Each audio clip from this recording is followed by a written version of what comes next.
தன்னை அறிந்தவன் தான் தலைவனை அறிய முடியும். தான் யாருன்னு தெரிஞ்சுக்கலன்னா எப்படி தலைவனை அறிஞ்சிக்க முடியும்? மூணாவது, கடவுள்னா யாருன்னு தெரிஞ்சுக்கணும்.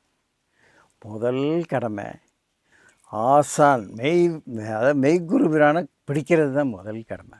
ரெண்டாவது தான் நாம யாருன்னு தெரிஞ்சுக்கிறது. மூணாவது தெய்வத்தை உணர்றது. மூணாவது கடவுள்னா என்னது, அவர் யார், எப்படிப்பட்டவர், எல்லா சக்திகளும் உள்ளவராச்சு, அவர் நம்ம தெரிஞ்சுக்கணும்.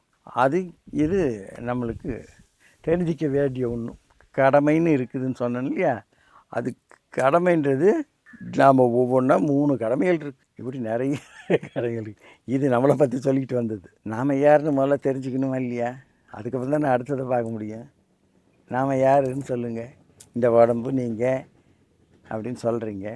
இந்த உடம்பு நீங்கள் தானே. உங்கள் பேர் கற்றதனால் ஆய பயனன்கொள் வாளறிவன் நற்றால் தொழாரெனின் அப்படின்னு அந்த திருக்குறள் என்ன சொல்லுது?